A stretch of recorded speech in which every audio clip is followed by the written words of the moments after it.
wardrobe had an entire floor of El Miglior's tower dedicated to her Ryan, and the panda waited inside an elevator as slowly climbed toward their destination. Through a glass window they saw the sun illuminate New Rome, with Ryan glancing at Rust Town while his sidekick sang a Spider-Man cartoon tune to himself. It was May 10th, and Psyshock would soon attack the orphanage. Ryan's cell phone buzzed to the tune of "I Got You Babe." Pulling him from his thoughts, he answered the unknown caller saying, "Quick save deliveries. Yes, we will deliver your mail no matter how many corpses it takes." Fortuna's furious voice responded on the other end, accusing him of violating the natural order and claiming that everything that could go well for her in this universe did. Ryan asked how she got his number, and she admitted to typing it at random. She ranted about her power and the men who adored her, but Ryan hung up. The panda asked who it was, and Ryan dismissed the caller as a loony fan. Even as Lucky Girl kept trying to reach him, the panda shared a story about Fan who tried to kidnap him because she loved his fur, but he had to run. Ryan asked if he could eat her, and the panda explained that he could only eat bamboo in panda form, and that meat made him want to vomit. Ryan reflected on the unfairness of the world, comparing Nidhogg, who became kilometers long near invulnerable serpent after drinking a green elixir, to Timmy, who drank the same potion but became something else entirely. The panda asked why Ryan was looking at him like that, and Ryan sighed, placing a hand on the animal's shoulder, promising to always support him no matter what. The panda seemed touched and thanked him. The elevator finally reached wardrobe's floor, and the duo stepped inside. Ryan expected something luxurious but found an opulent hall with expensive rugs, refined leather chairs, and walls covered with artistic designs like an art gallery. Fashion and girly magazines were piled on fancy wooden tables. Wardrobe called them from another room, and they followed her voice past shooting studios filled with darkrooms, props, and photography equipment. They arrived at a lobby whose walls were covered with thousands of model pictures and cloth designs. Wardrobe stood facing Felix the Atom Cat, who sat sinking in his chair, refusing to wear cat latex suit. Wardrobe argued that the suit would be form-fitting and wouldn't restrict his movements in the fight, but Felix pouted, insisting his current outfit was good enough. Ryan suggested a Valentino suit with cat-themed tie, but noted it might already be taken. He introduced himself and the panda to Felix, who responded gruffly. Wardrobe introduced herself as Yukiko, or Yuki for short. Smiling brightly, the panda muttered that she was cute before trying to sound dignified and greeted her. Felix asked if they were new guys who should be at the newbie seminar, and Ryan retorted, questioning if Felix himself should be there. Felix sighed, complaining about wasting time watching corporate videos instead of doing hero work. Wardrobe scolded Felix's white gymnast clothes as crime against humanity and urged him to follow Quicksave's example, praising Ryan's perfect color nuance and fancy noir trench coat as symbols of something greater. Ryan thanked her, glad to meet someone civilized in the savage wilderness. Felix remained unconvinced, preferring practical over fancy, prompting Ryan to joke, which made Wardrobe chuckle and Felix roll his eyes. Ryan said he was told Wardrobe would be his fashion goddess, but wasn't ready to believe it yet. Wardrobe assured him she had his costume covered, sketching on a blank sheet. She considered a Valentino-style suit with artificial fibers, but decided on a better material that fit him. When Ryan asked if it was cashmere, she confirmed, describing a dark purple suit with fancy black turtleneck underneath and a bowler hat. Ryan hesitated, calling the bowler hat too extreme and violent, but Wardrobe said she found a solution. She revealed the sketch to Ryan, the panda, and Felix. Instead of corporate tie, wool scarf, light violet, almost pinkish, with tiny clock symbols everywhere. The costume was perfect blend of modern fashion and Victorian style dandiness, with the pinkish scarf replacing the tie, a stroke of genius that amazed Ryan. Ryan whispered that that it was wonderful, facing it like a divine revelation. Wardrobe explained that the scarf would restrain the bowler hat's energy, symbolizing the conflict between Ryan's violent spirit and society's rules, representing his duty to the law versus his wild pursuit of justice. Ryan asked about his bipolarity, and Wardrobe said they would paint his metal mask silver and black to represent light and darkness coexisting without mixing. Ryan declared himself converted, calling hers the one true faith. Felix complained about there being two of them now, claiming they were doomed. The panda asked if Wardrobe could make costume worthy of his pure awesomeness. Wardrobe enthusiastically said yes, proposing leaving him shirtless with two bullet bandoliers across his chest. The panda deflated, saying he didn't know how to shoot. Ryan explained it was about looking cool, not skill. Wardrobe agreed, sketching a green beret, black shorts that would adjust to his transformation, and sunglasses, dubbing him Rambo Panda, the last of his kind, fighting an eternal war for the future. She showed the sketch, and even Ryan admitted it looked like one manly Chinese bear. He remembered how Mortimer had dared kill this gift to mankind and felt sorrow. Ryan told Wardrobe she was national treasure that must be protected, and swore she would be. Wardrobe smiled brightly and said she heard that all the time. The panda admired the costume, mesmerized, and said he would finally impress the girls.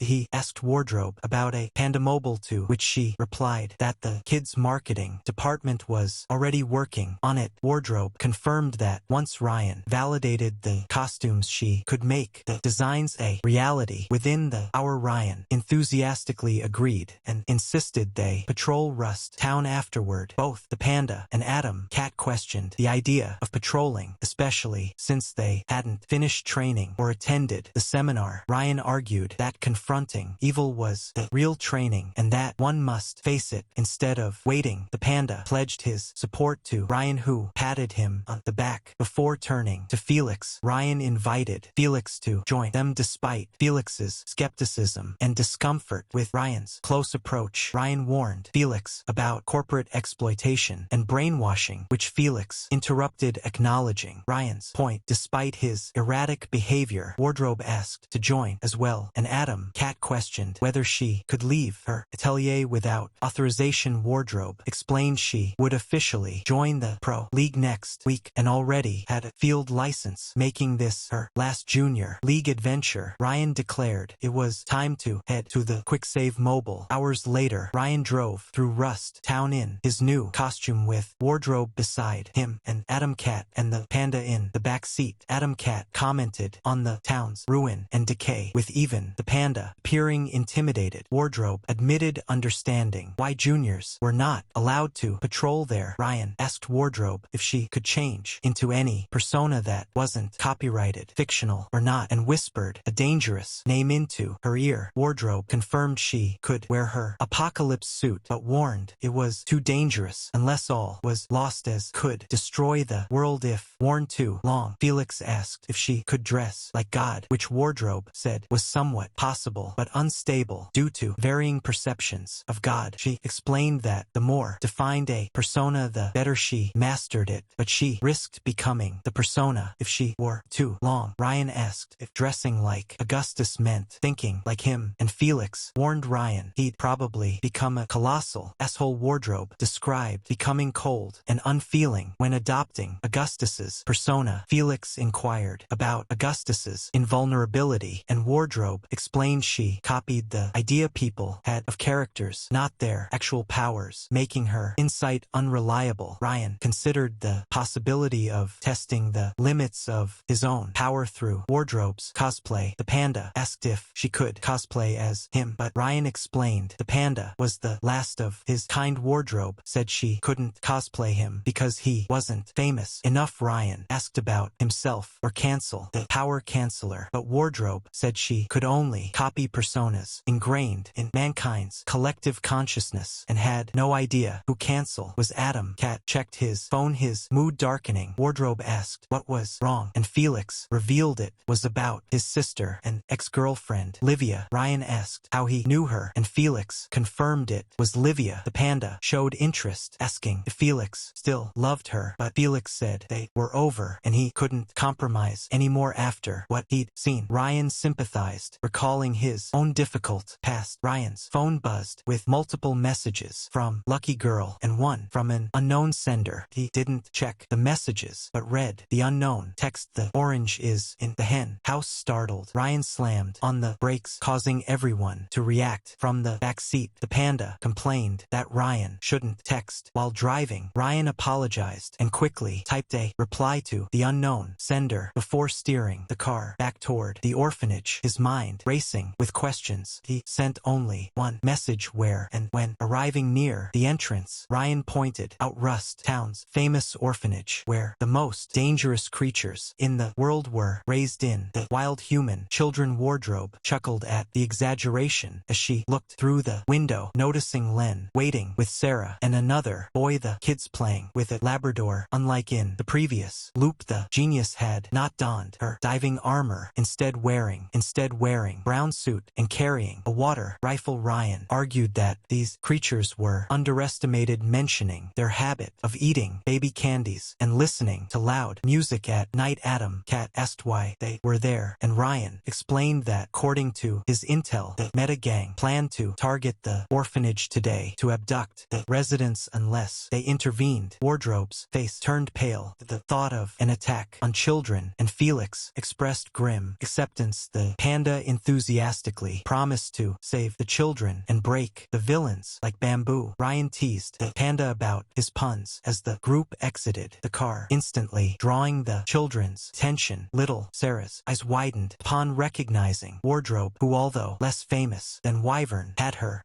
fans. Several children rushed out, swarming the heroes and mostly asking Wardrobe for autographs. The panda looked jealous of Wardrobe's fame. Ryan introduced Len, alias Underdiver, as a friend to the group. Adam Cat questioned Len's criminal past and the circumstances of her release, implying corporate involvement. Len responded, harshly blaming the corporate overlords for the state of Rust Town. Felix admitted he was embarrassed, but confirmed Len was taking care of the place. After finishing her autographs, Wardrobe scolded Ryan for letting Len dress as she did, criticizing Len's costume as hideous and ill-fitting. She touched Len's outfit and figure, lamenting the wasted potential and suggesting silver and blue scales instead. Len was clearly uncomfortable with the attention. Little Sarah asked the panda about his power, and he transformed into a bear, delighting the children who climbed on him and used his belly as a trampoline. Felix declined to transform into a cat despite Sarah's teasing. Ryan found the scene amusing but remained distracted by the message. The orange is in the henhouse. He recognized it as a phrase he had used jokingly to describe his power, but had not used in this loop. The message suggested someone remembered him, though he cautioned against raising his hopes. He considered who could have sent it, Livia, Jasmine, or Shroud, focusing on Livia, who had seemed to recognize his name and might have a second power, allowing her to retain memories between loops. Ryan hesitated to ask Len for confirmation, fearing Felix might suspect a mole and jeopardize their mission. Wardrobe's autograph session distracted her long enough for Len to slip away. Len whispered to Ryan, asking if he had a plan. Ryan admitted his idea to deal with Psyshock had failed, and that they would have to rely on Len's plan, which she had never tried before. She raised her water gun, ready to use her bubble prison, which had worked against reload in a previous loop. Ryan worried about the possibility of Psyshock having an automatic suicide trigger to avoid capture, recalling his own failed attempts to balance such devices. Suddenly Ryan spotted Psyshock's black rusted minibus approaching the orphanage, followed by a second vehicle. The Metagang had brought reinforcements. He suspected the land had noticed the large group of genomes around the orphanage without Ghoul as a distraction. He hoped Adam would keep his heavy hitters in reserve to protect the junkyard rather than send them all here. Ryan dreaded another fight with Acid Rain, recalling she had killed Felix the cat the first time they met. Felix tensed and identified the approaching vehicles as the Meta Gang. Len ordered the children to go inside immediately, hide in the basement, and not come out until instructed. Little Sarah protested, but Len firmly insisted, raising her water gun to emphasize the command. Wardrobe reassured the children with with a wink telling them heroes always win. The children fled into the orphanage while the other genomes prepared for battle. Ryan instructed his team to let him handle the talking until the fighting began, stealthily retrieving a device from the back of his Plymouth Fury and hiding it inside his suit. He also equipped the Fisty brothers ready to confront Psyshock personally. He urged everyone to remain calm no matter what they heard. The panda nervously acknowledged Ryan's command, though his lack of experience was evident. Adam cat-eyed Ryan's suit curiously and asked if it was some ultimate weapon. Ryan confirmed it was a wiretap preparing for the meta gang's arrival. Psyshock exited his car, first followed by Mongrel and Mosquito. Another minibus stopped nearby, releasing two more psychos, a reptilian humanoid and a bipedal jaguar named Rakshasa, who could summon gremlins. Ryan recognized them from his suicide run. He had run over the lizard en route to the bunker. The two groups appeared evenly matched. Psyshock addressed Ryan and Len with a possessive tone, calling it quite the reunion. Mosquito cracked his knuckles, announcing it was blood harvest time. Psyshock added that although they had come only for the children in the shelter, it was a good day indeed. Ryan lied, claiming Don Hector was displeased with Psyshock's actions and warning him not to proceed. Psyshock flinched. The mentioned signaling Ryan's bluff had hit its mark. Psyshock denied knowing any Hector, but Ryan insisted they would cut off the supply if results were not delivered soon, revealing knowledge of crates and drones supposedly hidden in the bunker. Psyshock was taken aback, realizing Ryan had information he should not possess. Psyshock asked why they were there, glancing at Ryan's tense team while Adam cat radiated cold rage. Ryan explained that their boss worried Psyshock would go off the leash and that they might need to teach him a lesson. Threatening subtly, the meta gang's second in command met Ryan's gaze, tension mounting as both groups prepared for a fight. Ryan stood firm, confident in his bluff. Psyshock relented and suggested moving to a spot far from their groups to discuss matters. Ryan nodded to his team, hoping they could remain silent until escalation was inevitable. At the edge of the orphanage's courtyard, Psyshock demanded an explanation, noting Mr. Manhwa had instructed Adam and him not to reveal his involvement or use usual channels. Ryan responded that someone had talked and the old channels were no longer secure. Psyshock denied involvement in any leak, asserting their careful security and memory alterations to minimize risks. He accused the leak of coming from Ryan's side. Ryan feigned skepticism and noted the meta gang had approached Dynami's first. Ryan lied that his team would keep quiet despite disliking memory checks and mocked the reason for Psyshock's visit to orphanages, sarcastically suggesting the boss wanted chicken nuggets for dinner. Psyshock claimed they intended to use the children as soldiers against the Augusti, asserting progress in pushing the Augusti out of the district and targeting their suppliers. Ryan scoffed, asking where the material the killer 7 Pluto Neptune were, accusing Psyshock of underperforming and warning that underperforming divisions get downsized. Ryan suspected Adam had learned of the bunker and come to Rust Town to unearth it quietly, while Psyshock's leader had secured a knockoff elixir supply from Hector Manhwa to pacify addicts, promising to target the Augusti on Dynami's behalf without intending to deliver. The Psycho faction planned to overthrow their employers from the start. Psyshock argued they lacked numbers to move recklessly and needed more information before making a strategic move, hoping to protect the knockoff connection. Ryan gave them 3 days to deliver results, repeating the deadline boldly despite Psyshock's protest that it was too short. Ryan warned the deal would be off if results were not delivered. Psyshock revealed he had made considerable progress on another project and suggested that if Mr. Manhwa extended the period he could demonstrate it. Ryan hesitated about the second project but inferred its nature from elements gathered in previous loops. The courier asked if it was the brain scan, hoping to be correct. Psyshock confirmed that although the technology was primitive, it was compatible with his power, allowing him to copy a mind from one brain to another as long as they were closely related. Ryan had suspected this, recalling how the Dynamis/Meta alliance quickly collapsed in the previous loop after Psyshock's death. The Metas Ryan's failures against the Augusti and the brain manipulators' demise likely led Hector Manada to scrap the alliance and cover his tracks. Psyshock explained that clones were ideal, but close relatives, such as siblings, children, or even genomes could work. Ryan cautioned him about the implications, ensuring Enrique would hear of this suggestion. Psyshock clarified it was merely an option if the employer was willing to entertain it. Having acquired all the information he needed, Ryan looked to the skies expecting Vulcan to arrive and turn the situation into a three-way confrontation. He wondered if Jasmine had changed her mind due to the higher number of genomes involved, but he felt confident relying on someone else. Ryan then addressed an empty spot, asking if that was enough for Mr. Windshield. Psyshock froze until a voice answered affirmatively from nowhere. Ryan glanced back at Psyshock, who began realizing he had been tricked. Ryan reminded Psyshock of promise from their last meeting and declared that quick save always delivers. Without warning, Ryan punched Psyshock in the jaw, shattering all nearby windows into glass shards. Immediately after the punch, Shroud revealed his presence and unleashed glass shards in all directions, plunging the area into chaotic melee as the shelter's animals howled. Shorty fired her water rifle at Psyshock, encasing him in a 3-meter-wide bubble of liquid that trapped the malevolent telepath. Rakshasa summoned a dozen gremlins. Adam Cat tried to